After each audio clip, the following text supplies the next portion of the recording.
ശ്രീയേട്ടാ, നമ്മുടെ പാടാം നേടാമിന്റെ mega event ഇങ്ങനെ നടന്നുകൊണ്ടിരിക്കുകയാണ്. ഇനി ലൈവ് വേദികളിൽ ലൈവായിട്ട് ആരും തന്നെ അറ്റംപ്റ്റ് ചെയ്തിട്ടില്ലാത്ത, അധികം ചെയ്യാത്ത ഒരു ഗാനമാണ് നമ്മൾ ഇവിടെ ഒന്ന് അറ്റംപ്റ്റ് ചെയ്യാൻ പോകുന്നത്. രവീന്ദ്രൻ മാഷ് ഈണം നൽകി മധു രചിച്ച ഹിസൈനസ് അബ്ദുള്ള എന്ന ചിത്രത്തിലെ ആ ഗാനവുമായിട്ട് വേദിയിലെത്തുന്നു സാബു വൈക്കം ആറ്റ് കലാഭവൻ. സാബു.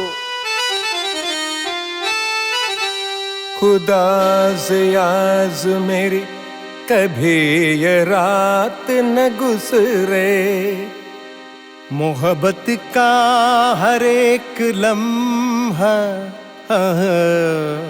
मोहब्बत का हर एक लम्हा तेरी बाहों में अब गुजरे.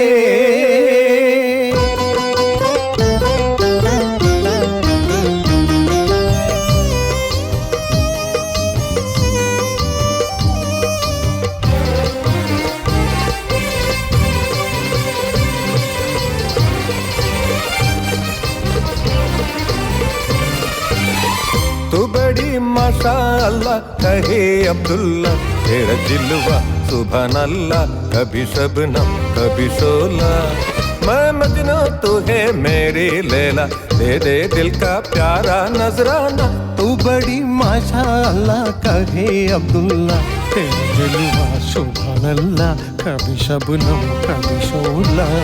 मैं मजनू तू है मेरी लैला, दे दे दिल का प्यारा नजराना.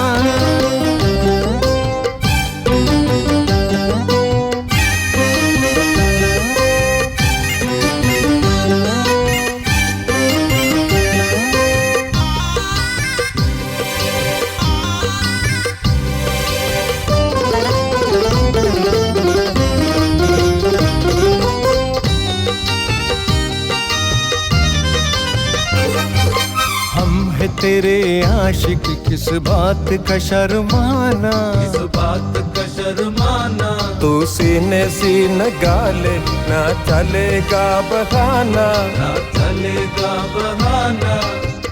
हुस्न लाजवाब है, हुस्न लाजवाब है. खुली हुई किताब है, खुली हुई किताब है. पर्दा सरकाना जलवा दिखलाना. हम नहीं बेगाने, माने या ना माने हम तेरे दीवाने. तू बड़ी माशाअल्लाह कहे अब्दुल्ला, तेरा जिलवा सुभान अल्लाह, कभी शबनम कभी शोला. मैं मजनू तू है मेरी लैला, तेरे दिल का प्यारा नजराना. जाम जवानी का तो होठों से पिला दे, पिला दे.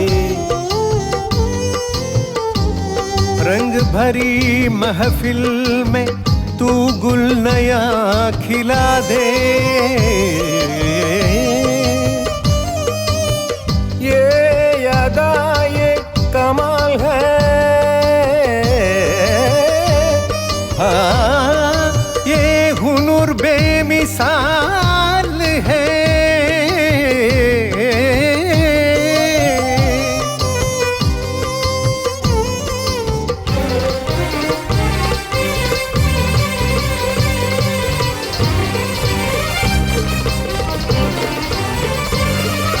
जाम जवानी का तो होठों से पिला दे, तो होठों से पिला दे.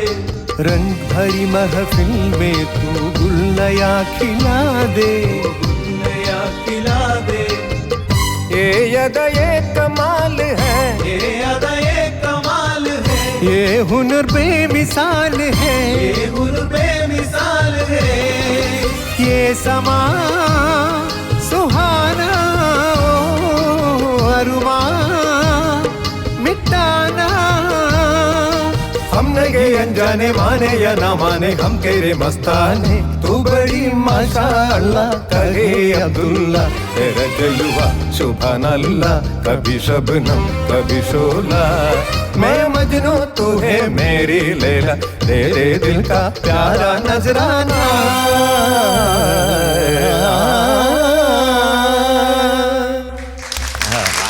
मैं मजनू तू है मेरी लैला, ശ്രീയേട്ടാ, എനിക്ക് തോന്നുന്നു അധികം നമ്മൾ വേദികളിൽ കേൾക്കാത്തൊരു പാട്ടായിരുന്നു അല്ലേ? എനിക്ക് പെട്ടെന്ന് ഓർമ്മ വന്ന മോഹൻലാലിനെയാണ്. ആ, സത്യത്തില് ഒരുപാട് ഷോസിന് ഞങ്ങൾ വെളിയിൽ പോയിട്ടുണ്ട്. കണ്ടമാനം ഷോ, മോഹൻലാൽ ഷോയ്ക്ക്. അതിന് മോഹൻലാൽ സ്ഥിരമായിട്ട് പാടുന്നൊരു പാട്ടാണ് ഈ ഗാനം. മാത്രമല്ല എൻ്റെ പാട്ട് പുസ്തകമുണ്ട്, എൻ്റെ ഒരു നിധിയാണത്. അതിനകത്ത് ഒരുപാട് പേര് എൻ്റെ പുസ്തകത്തിൽ പാട്ട് എഴുതി വെച്ച പാട്ടുണ്ട് ഗാനമേളി. ഓ, ഈ പാട്ട് മോഹൻലാലിൻ്റെ ഹാൻഡ് റൈറ്റിംഗിലാണ് കിടക്കുന്നത്. അതുപോലെ കൊച്ചിൻ അനിഫ എഴുതിയ കൈയക്ഷരമുണ്ട്. അങ്ങനെ ഒരുപാട് പേര് അസാധ്യമായിട്ട് പാടിയേട്ടാ. നിങ്ങൾ രണ്ടുപേരും അടിച്ച് പൊളിച്ചു. സൂപ്പർ. ഈ സിനിമ വരുമ്പോഴത്തേക്ക് എനിക്ക് 5-6 വയസ്സങ്ങാണ്ടേ ഉള്ളൂ. ഏത് വർഷത്തിൽ വന്നതെന്ന് എനിക്ക് ഓർമ്മയില്ല. പക്ഷെ തീരെ പൊടിയാണ് ഞാൻ. എന്നെ കള്ളം പറഞ്ഞ് പറ്റിച്ചിട്ട് എൻ്റെ അച്ഛനും അമ്മയും റൊമാൻസ് അടിക്കാൻ വേണ്ടിയിട്ട് ഈ പടം പോയി കണ്ടു. എന്നിട്ട് എന്നെ ചുമ്മാ കളിക്കാൻ വേണ്ടിയിട്ട് പോയതാ. എന്നിട്ട് തിരിച്ചു വന്നപ്പോഴാണ് എനിക്ക് മനസ്സിലായി ഇവർ പടം കാണാൻ പോയതാന്ന്. എന്നിട്ട് ഞാൻ പൂര അടി ഉണ്ടാക്കി വീട്ടിൽ, എങ്ങനെ നിങ്ങൾ എന്നെ വിട്ടിട്ട് പോകും എന്ന് പറഞ്ഞിട്ട്. അതിന് കോമ്പൻസേറ്റ് ചെയ്യാനായിട്ട് എൻ്റെ ഓർമ്മയിൽ ആദ്യമായിട്ടൊരു സിനിമാ പാട്ടിൻ്റെ കാസറ്റ് വാങ്ങി തരുന്നത് ഹിസൈനസ് അബ്ദുള്ളയുടെ കാസറ്റാണ്. സോ ആ കാസറ്റ് തേയുന്ന വരെ ഞാൻ ഇട്ട് കേട്ടിട്ടുണ്ട്. അതിൽ എല്ലാ പാട്ടിൻ്റെയും എല്ലാ വരികളും എനിക്കിപ്പോഴും ഓർമ്മയുണ്ട്. സോ നിങ്ങൾ രണ്ടുപേരും പാടുമ്പോൾ എനിക്ക് ആ കുഞ്ഞ് അഭിരാമിയുടെ ഓർമ്മയാണ് എനിക്ക് എൻ്റെ മനസ്സിലൂടെ ഓടിക്കൊണ്ടിരുന്നത്. ആൻഡ് ബ്രില്യൻറ്റ് ജോബ്, ബ്രില്യൻ്റ് ആയിട്ട് പാടി. ഇത് വേദിയിൽ ലൈവായിട്ട് പാടാൻ പറ്റുന്നൊരു പാട്ടേ അല്ല. അതിൻ്റെ ആ ഒരു പേസും ബ്രെത്ത് എടുക്കാൻ സ്ഥലമില്ല ഈ പാട്ടിൽ. ശരിക്കും പറഞ്ഞു കഴിഞ്ഞാൽ ഭയങ്കര കഷ്ടമാണത് പാടാനായിട്ട്. പക്ഷെ നിങ്ങൾ അസാധ്യമായിട്ട് പാടി. ഐ എം സോ ഹാപ്പി നിങ്ങൾ പാടുന്ന എനിക്ക് വിറ്റ്നസ് ചെയ്യാൻ പറ്റി എന്നുള്ളതിന് എനിക്ക് ഭയങ്കര സന്തോഷമുണ്ട്. സൂപ്പർ. സോ പാടാം നേടാമിന്റെ എൻറ്റയർ ടീമിന്റെ ഭാഗത്ത് നിന്ന് രണ്ടുപേർക്കും ഒരു വലിയ താങ്ക്സ് അറിയിക്കുകയാണ്. Thank you so much.